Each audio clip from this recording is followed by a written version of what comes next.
What is going on, YouTube? Andrew Miller from Hook'emHeadlines.com coming back at y'all today with another transfer breakdown. I'm running a little bit behind on these videos. The only one I've done so far this offseason for the Longhorns is the Virginia redshirt junior transfer center, Caden Shedrick, but got quite the backlog here. We're starting out at least this week with Max Abmas, the former Oral Roberts senior transfer guard, two-time Summit League Player of the Year. And then later this week, I will have Kendall Weaver, the UTA transfer guard, and then Zarek Onyemna, the UTEP junior transfer power forward. Texas landed a couple of commitments out of the portal in succession last week, so it's going to be got a lot of content coming up for y'all for basketball, as well as a few football videos coming up this week as well. Anyway, so let's go ahead and jump into it here. If y'all aren't familiar with the style in which I do these transfer breakdowns, start out with just covering a player's background, their recruitment. In this case for Abmas, the journey of his 4 years at Oral Roberts, and then talk about some of his strengths, his game, and then how he fits at Texas. For some of these guys, they're not as highly recruited as, some of the guys that might be transferring out of Texas. For example, Arterio Morris or even Rowan Brumbaugh. In Abmas's case, I don't know if he had even more than a handful of Division I offers coming out of high school. He was an unranked recruit coming out of Dallas Jesuit High School, so he's someone that's from Texas. He has a connection on the Texas roster. He was teammates for, I believe, a year or two, might have been a couple of years at Jesuit with Gavin Perryman, one of the former walk-ons for the Longhorns. But yeah, he was unranked 5'11", 160-pound combo guard out of Dallas Jesuit High School. As I mentioned, had a handful of Division I offers, Air Force, Oral Roberts, and Army, highlighting those.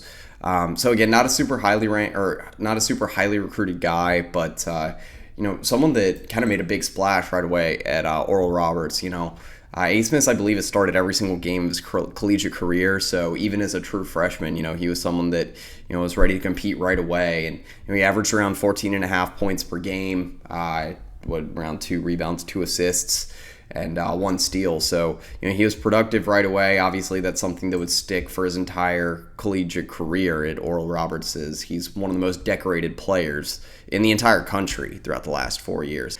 And then, really sophomore season is when he started to really come alive and, started gathering the hardware and, leading the nation in at least a few stat categories every single season. I believe he led the nation in scoring in 2020, 2021. Averaged around I believe it was a little north of 24.5 points per game. Led the Summit League in scoring. I think it was each of the last 3 seasons. Yeah. And so, a guy that volume scorer, obviously, we'll get into his strengths in that regard a little bit later. But in some regards for Abmas, the stats speak for themselves. Again, in 2020, 2021, he led the Summit League in assists. I think he was like second or third in assists per game. I think led in total steals.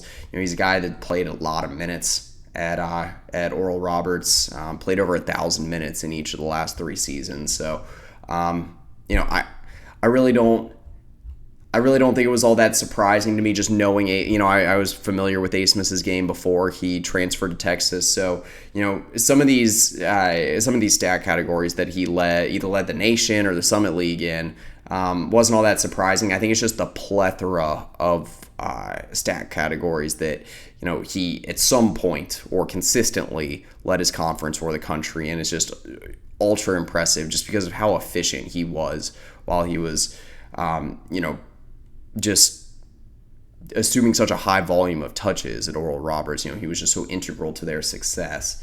I did want to highlight some of the advanced stats, just his impact on winning there. I think Oral Roberts had the highest net rating of any team in the Summit League this past season. So, it's not like he was playing for a bad team in like a lower or mid-major conference. He led this. I believe he led the Summit League in win shares and offensive win shares at least twice. And then box plus minus. And again, another stat that's pretty indicative of your overall impact on winning and just how efficiently you're playing. For high volume guards, box plus minus is not usually the most friendly stat in college, just because high volume shooters tend to sometimes take bad shots. They can turn the ball over a lot. They might not be getting as many assists or rebounds. Some of those stats that kind of help boost that box plus minus stat. So it doesn't tend to be the most accurate measure, but he ranked in the top 10 in the Summit League in box plus minus every single season that he was at Oral Roberts, and in most of those seasons, ranked in the top 5. But yeah, that sophomore campaign he had, leading the nation in scoring. He was one of the best three-point shooters in the entire country. Taking almost 8.5 three-point attempts per game, shooting at 43% from deep. That's his career best number on three-point shooting percentage. Again, just really, really impressive. He was very close that season to becoming a 50-40-90 guard, which is just insanely rare in college. It's something you more look for out of some of the more elite scorers and shooters in the NBA. But Abmas is getting it done as a sophomore at Oral Roberts. Also, during a sophomore campaign, I wanted to highlight this. That's when you really started to see him flourish as more of like a complete facilitator of the offense, not necessarily just a shot creator or a playmaker. I guess actually playmaker is probably the more all-around way to put that, to describe his game, because he averaged near 4 assists per game for the first time in his career. As a freshman, he averaged around, like I said, 1.5, 2 assists per game with 1 turnover. That blossomed into around 4 assists per game and 2 turnovers. So, he showed a better assist to turnover ratio, and was still doing it at a higher volume. That's what I'm talking about. Sometimes when he's getting these higher, a higher number of touches, a higher number of looks, you're not seeing the efficiency waver. Sometimes you're even seeing it improve. And I think that's something that will reflect for him very, very well at Texas. Again, his usage rate itself boosted to, was at 23.1% as a freshman, 28.8% as a sophomore. So yeah, obviously during his sophomore campaign at Oral Roberts, just did an absolute bang-up job as, really one of the higher volume guards in the country. It was a similar story for him in 2021-22. I think his scoring numbers decreased by about 2 points per game, but again, still one of the leading scorers in the entire country. Didn't lead the nation in points, but he was close. You still saw him, be this really high volume, high octane, playmaker that led Oral Roberts' offense. Averaged around 23 points per game, 4 rebounds, 1 steal. So like I said, very similar stat line. Shot around 39% from 3, 85% from the free throw line. In terms of shooting percentages, those dipped a little bit, but he's still, in the ballpark of one of the most impressive guards in the country. His 3-point shooting numbers ballooned. He was taking around 10 attempts per game, a career high that season. So the reliance on him to get the 3-ball going was at an all-time high for Oral Roberts. But like I said, it's a similar story for him. I think his junior campaign was probably his least efficient, at least if you're looking at some of the advanced metrics. 1.8 box plus minus, a career low, 0.183 win shares per 40 minutes, and 22.8 player efficiency. All those are either career lows or the second worst of his career, behind his true freshman campaign. So, junior campaign still was solid by any number of metrics, but in terms of the last 3 seasons where he's really been this high volume player that we've known him to become today, probably his least efficient. I say that he was still in an All-Summit League first team selection. He was Summit League Player of the Year in 2020-2021 as a sophomore, and he was an All-Summit League first team selection this past season. Even in 21-22, I believe he was on the Wooden Award watch list up until the mid-season cut. So all around impressive there. Move forward to his senior campaign, true senior season, which was 2022-23 this past season.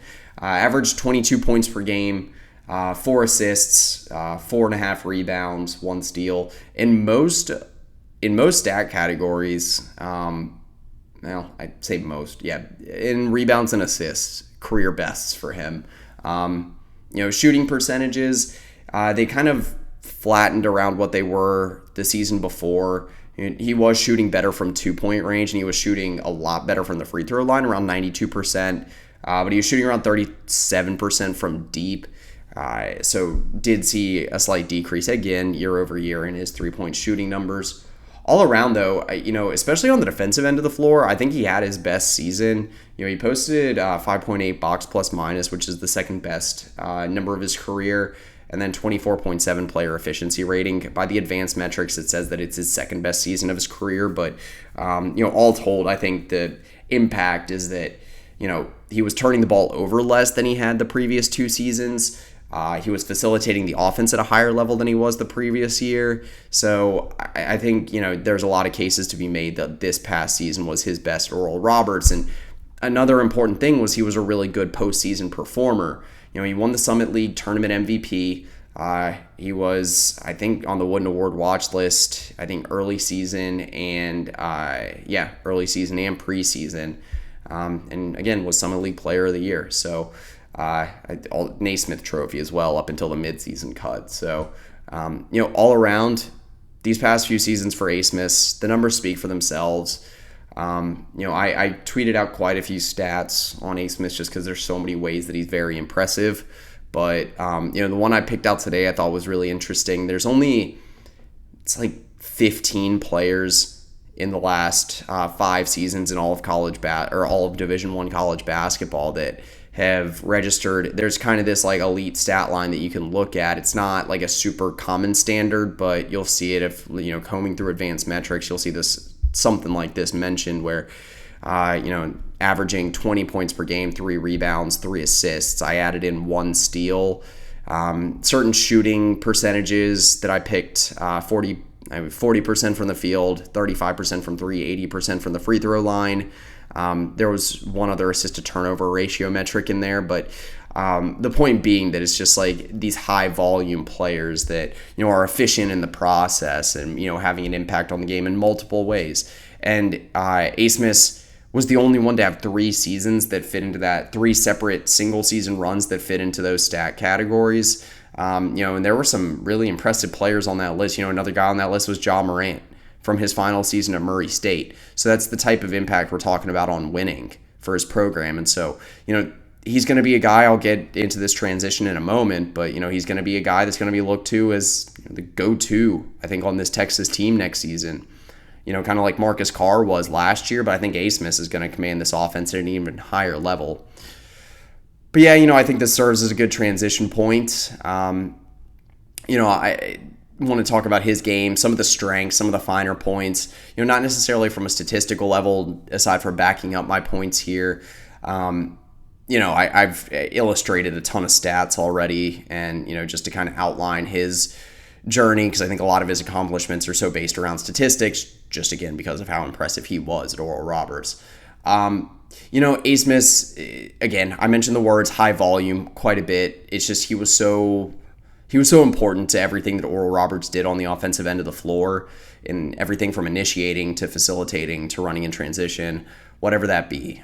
He was often the go-to guy. And, for a lot of those, for a lot of those factors, for a lot of those roles, I think he's going to be the go-to guy at Texas. There's very few guards that you're going to find across the country that can take as many 3-pointers, that, can have as high of usage as Abmas without making untimely turnovers, untimely mistakes. I mentioned this earlier. He was really, really efficient in, managing and facilitating Oral Roberts' offense. His assist to turnover ratio in the last few seasons has stuck around 2-to-1, which is a really good number to be at. That's right around where Marcus Carr was at last season. And that was his best year as a facilitator at Texas, or I even think in Minnesota or Pitt. So, across 5-6 years of his collegiate career. So, if Abmas can stay around that mark, then this offense is going to be free-flowing, is going to be moving the ball around at a really high level. Abmas really operates a lot in the pick and roll, or at least did operate a lot in the pick and roll at Oral Roberts. Around 30% of his possessions were as the pick and roll ball handler, which is much more frequent than usual. I think it ranked in about the 80 or 85th percentile in terms of frequency of possessions that he was filling that role for Oral Roberts. But he was obviously scoring the basketball at a really high level. If I can pull up the numbers here, 0.915 points per possession in the pick and roll. That was good for the 82nd percentile in the country. But that's not just necessarily getting it done for him as a shooter. He can be passing, can be kicking the ball out, or can be trying to draw contact, get to the free throw line. There are really a multitude of ways that Abmas can beat you in the pick and roll. I mentioned 3-point shooting a lot. If you watched Oral Roberts or even some of the highlighting film, I'll run some B-roll over this, and I'm sure you'll notice this, that there's a lot of high ball screens where, one of the defenders wouldn't be able to switch or wouldn't be able to get through the screen, and Abmas would just take a deep three. He's a really, really good deep 3-point shooter. Someone that's got a smooth stroke, can finish, he can score on guarded 3-point attempts quite often, whether that is dribble jumper, pull-up jumpers or catch and shoot situations. He can be damaging both ways. Yeah, he ranked in the 95th percentile in terms of points per possession on guarded catch and shoot 3-point attempts. Shot around 48% from, 48% from three last season on guarded catch and shoot attempts from deep. So either way, he can beat you. I think it was somewhere around 46% of his 3-pointers though were unassisted. So, around 46%, which is again a much higher mark than usual. So he is a guy that likes to create a lot of his own offense. Again, a lot of it's initiated off the pick and roll. So again, a major strength, a major comfort for him as well. So something he's definitely used to. Another thing that he's going to do well for Texas is play in transition. I think a lot of these guys that Rodney Terry has added this offseason are very, very, very good transition players. Caden Shedrick, he's that type. Actually, I want to mention this too. Shedrick and Dessou are both good pick and roll men, like both good screen setters as well. Shedrick did that a lot at UVA. And also could finish at a high level because he's a good rim running big man. But also Dessou was probably the best screen setting big man for Texas last season. Again, the one that was most commonly filling that role as well. And definitely someone that can finish the basketball around the rim, or he can even pop out and, make some catch and shoot deep twos or threes.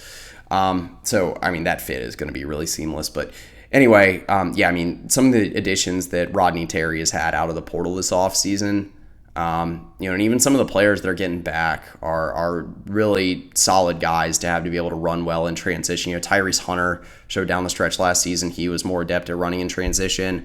I'd assume he's probably coming back withdrawing from the NBA draft. We'll talk about that in a second, though, in terms of Abmas and Hunter's fit together. Abmas, a guy that I think is going to command this offense in transition very well. A little under a quarter of his possessions at Oral Roberts ended up as transition plays, and again, much more common than the usual guard you'd find around the country. I think that ranked in the 86th percentile in terms of frequency. But again, ranked in the 80th percentile in terms of points per possession in transition. He's a guy, I mentioned he can finish through contact. He's not the biggest guard in the world, 6'1", 165 pounds. So, it's going to be more like a Marcus Carr situation where, yes, he can finish through contact. I don't know if that's necessarily going to be ideal, but there's just so many different ways that Abmas can find his shot and beat you. He's a good mid-range shooter. Shot, I think it was somewhere around 55% from on elbow mid-range twos, which is like 90th percentile in the country. That's a rare skill to find. That sort of Chris Paul jumper where you can just pull up to the elbow and just really be, better than a coin flip knockdown shooter. That's really special to have. Again, something that is kind of special and unique in transition as well. But, he's someone that can pull up from beyond the arc. And he can also find his open teammates. Again, I mentioned his ability to facilitate the offense. He's got very, very good court vision, and he's a good passer in transition. So, whether it's throwing up a lob, giving a bounce pass to one of his teammates running down the wing, or, him just putting his head down, going straight to the rim, or pulling up from three. There's a multitude of ways he'll be able to get it done in transition. I think one of the areas that he can work on a little bit, though, is his ability to work kind of with cuts, maybe some back lane cuts and dribble handoffs. Dribble handoffs is a play that, Rodney Terry and the Longhorns did run at a pretty high frequency last season, especially with guys like Timmy Allen and Marcus Carr. It's effective to have Allen running the dribble handoff, inside the arc, kind of closer to the key, because you could have someone coming around the screen, or, just coming around behind Allen. You could dribble it off. Texas had so many good mid-range shooters that you could just kind of get them to their spot at the mid-range, and they would have an open shot. It's a pretty high percentage look. It's not something that a lot of teams are equipped to defend, because not many college hoops teams are taking a ton of mid-range looks. It's just not the trend in basketball right now. But anyway, I think kind of maybe some of the dribble handoff work and then off-ball play, I think are going to be two potential areas of improvement for Abmas. So kind of talked about some of the different roles he can fill, where his game can thrive. Some of the finer points I think that will be interesting to note too. I'll mention his defense here in a second. I get it. Like, that's probably the biggest fault of his, but Abmas, I mentioned his shooting or free throw shooting numbers earlier. He's someone that if he gets to the free throw line can be a really, really deadly guard.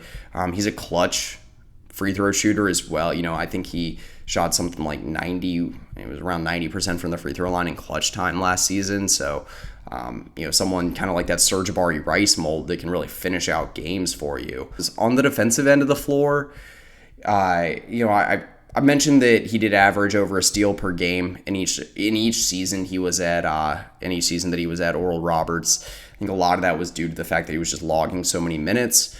But he is an energetic one-on-one defender. Again, not a super lengthy guy, not the best defender in the world either. His defensive box plus minus was below 0 in each year he was at Oral Roberts. I will say this, I think he had his best defensive season at Oral Roberts last year. I think he just was playing a little bit better off ball, wasn't getting blown by as much, things like that. I think at best you would hope for him to be maybe a little bit above average, but more realistically, probably a net neutral. I think that would be a good situation, because Texas has better. I think they could have better paint defense this year, just with how much length they've added with guys like Onyemna, Shedrick. They got Dessou coming back. So I think some of the faults might be able to be masked a little bit just with an improvement in rim protection and rebounding. Yeah, so I wanted to mention a little bit now just for Abmas's fit at Texas and how he, I mentioned here and there kind of how he will fit with some of the guys on the team. Specifically Shedrick and Dessou in the pick and roll. But, I think it's going to be an interesting dynamic for Texas with Abmas in the mix. He's going to be the starting point guard this coming season. I think that's a no-brainer. He's going to be the primary playmaker, facilitator of this offense. But assuming Tyrese Hunter does return, the rising junior guard, he has, I believe, until early June to withdraw his name from the NBA draft. And I believe that's where it sounds like that's what it's leaning toward right now. At least that's where some of the momentum's been going, but I'm sure we're going to figure that out here in the next few weeks anyway. But I think it's really intriguing to see Abmas and Hunter potentially play together. Two guys that have mostly been on-ball guards. Granted, Hunter played the majority of his minutes last season at the 2, so I don't know how much of an adjustment it's going to be necessarily for Hunter to be playing off-ball as much as he does. But Abmas, there's going to be situations, especially if Texas is running 3-guard lineups, if Kendall Weaver is starting at the 3, where, I think with the way the roster looks right now, that could be the case. We'll see if Terry and his staff add another wing out of the portal. But if they are running a lot of 3-guard lineups, Abmas is probably going to be playing off ball more than he's accustomed to. But, he did a recent interview on Field of 68, and this is something that I, kind of covered in summary over at the site. I just thought it was really interesting to see his take on it. It sounds like he's already thinking that, he's going to be playing on and off ball with Tyrese Hunter. And he took kind of a positive approach to it, where he said that essentially, he needs to become less ball dominant and that he needs to become better off ball. I mentioned that's one area of improvement potentially earlier in the video. This is one of the reasons why. I think that, Hunter is a pretty good facilitator of the offense, can run the offense well in transition, at least from what he showed down the stretch last season. And so, I think this is a positive approach for Abmas to already be thinking that, he needs to improve some of the points of his game, or some of the areas of his game, off ball and offense. And then, in terms of his fit with Shedrick and Dessou, it sounds like he's really high on what those guys can do for this team. And, he mentioned specifically just seeing them work and, see them, come or being on the team this season that, Texas can try and compete for a national championship. And I think that goes to show the aspirations that are already there for this team. Like I said, I think a lot of this is kind of the right mindset to take. I think it's nice to hear, a fifth-year senior that is, willing to be a little bit less ball dominant. That transition from, maybe a little bit of a smaller school to a bigger program like Texas where the ball will be moving around a little bit more. I don't think Abmas's usage rate is going to be in the high 20s like it was last season or even, in each of the last 3 seasons at ORU. So, there's going to be some adjustments he has to make. And, the fact that it's May and we're already talking about him, working on these adjustments and thinking about him, that's huge. I think that this is going to be a really good fit. Shane and I are going to record a video on, some of the different ways to look at the roster right now. And, one of the points that I've just been thinking about is that I think Abmas is the type of guy that really can help put this team over the top, help them compete for a Big 12 title again this season. Also kind of help push them deep in March and April, because Max Abmas is the type of winning guard. And Tyrese Hunter he's proved the last 2 seasons that he can really heat up in March and April. So Texas has multiple guards now that can really lead them far. March and April are guard-driven months in college basketball, and so getting these 2 guys is huge. Having some of the floor spacing around Abmas like he will with, Kendall Weaver and another guy that shot over 40% from deep. They got Brock Cunningham, another guy that shot over 40% from deep. So a lot of floor spacing on this team. Abmas is going to have a lot of guys around him that can get the job done on offense. So, I'll digress because this has been a long video. It's going to probably be the longest one because Abmas is the most important of the portal additions. I think of any of the portal additions Texas could get for the remainder of the offseason. A lot of the major recruiting services and major college hoops media outlets out there rank Abmas as one of the top 3 or 5 transfers of the offseason. So, Texas is getting a really important guy here. It's also huge for them to get him over a school like Kansas State, where obviously you wouldn't be wanting to play him multiple times next season. So, big deal there. But anyway, for Andrew Miller, Hook'emHeadlines.com, that is pretty much it. Hook 'em.